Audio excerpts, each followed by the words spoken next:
Okay, I wanted to quick show you in Photoshop how you can do a color scheme. So I'm going to go ahead and open up a picture from nature that I'm going to use.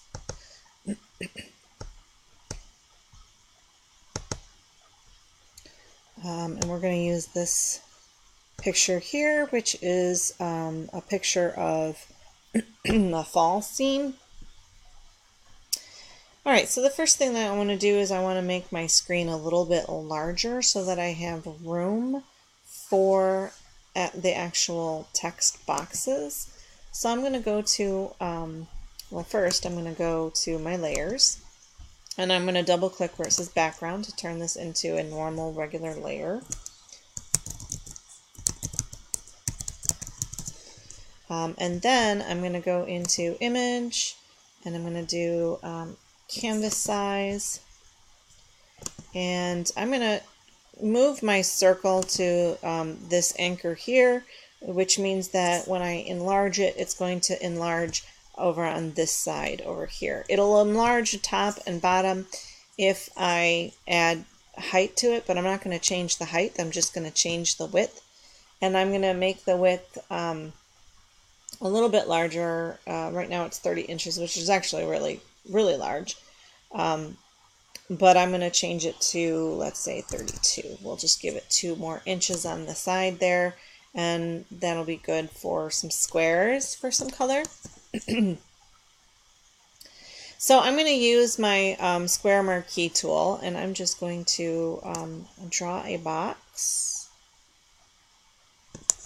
and I'm going to make a new layer, my layers palette, and then I'm going to use my eyedropper. And I'm going to go around and kind of take a look at some colors here. Notice that when you use your eyedropper, you get the color will show up in your foreground color at the bottom of your tool palette.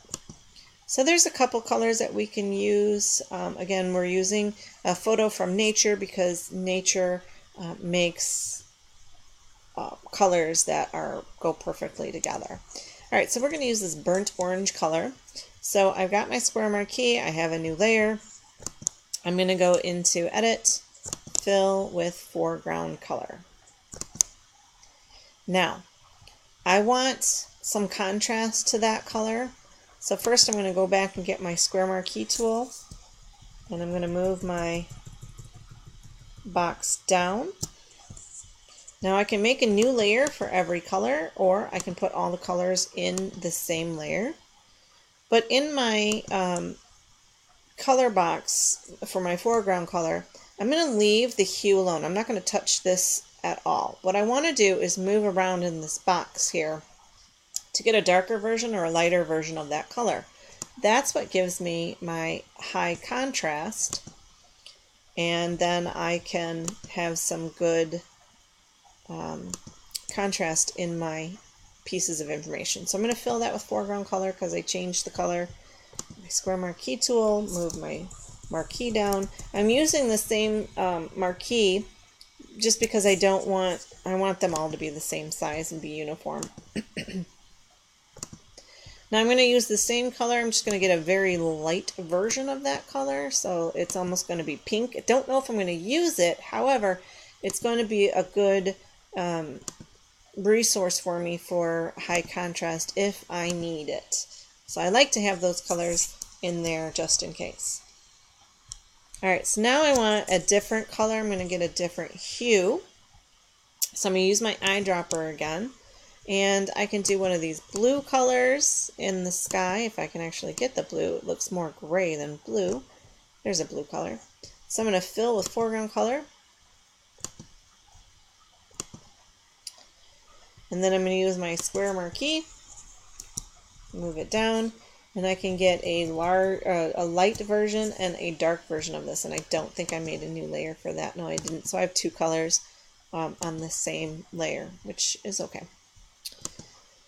Alright, so maybe a really light version. Maybe I want a really saturated version. So I'm going to go over to this side here. Again, I'm not touching this color bar at all because this is the hue. If you change this, you are actually changing the hue, which means it may not be harmonious. Alright, so then I'm going to fill with foreground color.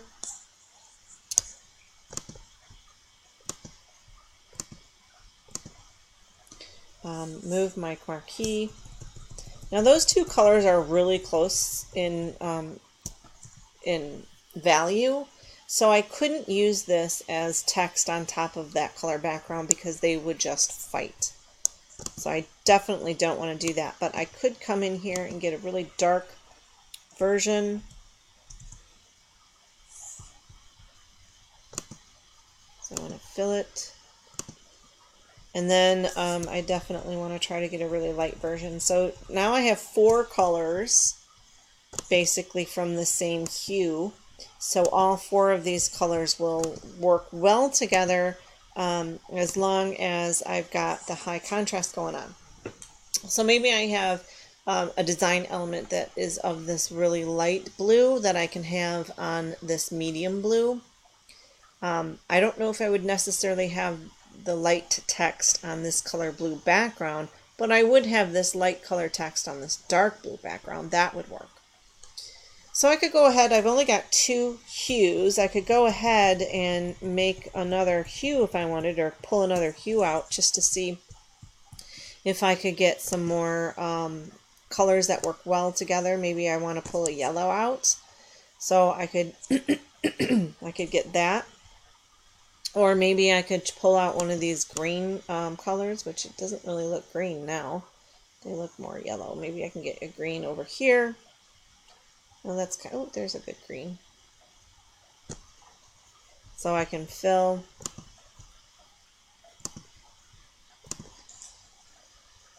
And then if I wanted to maybe make a lighter version or a different version of that, I could do that as well.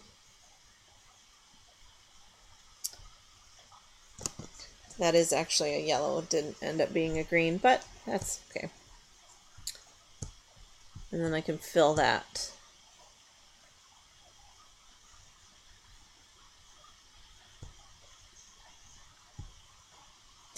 Then I can go in and I could get my eyedropper tool again, and I could click each one. It just depends on how you want to do it. Here's the hexadecimal in this box right down here with the pound sign. So I could copy that. And with my text tool, I can make them all black, all white, or switch it off however I want to do it. But then I could do pound and then paste the hexadecimal. It's really large. So I would change the font size so that it would fit. Ooh, I can't see that.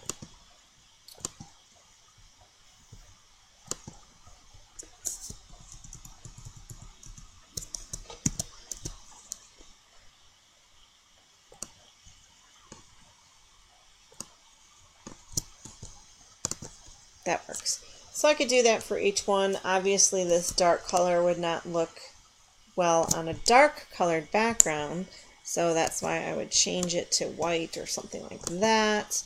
Use my eyedropper tool, eyedrop that color. Oh, I don't know why I just switched it. Alright, copy that.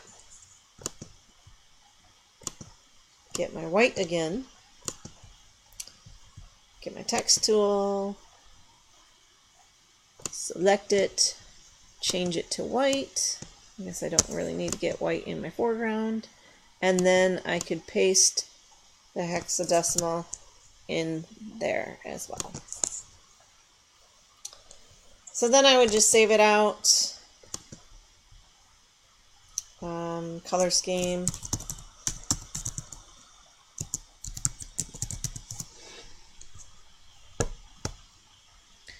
And in this case, I would want the image size to be smaller because it's really large with inches. It's not really large with my resolution, but the height and width is large.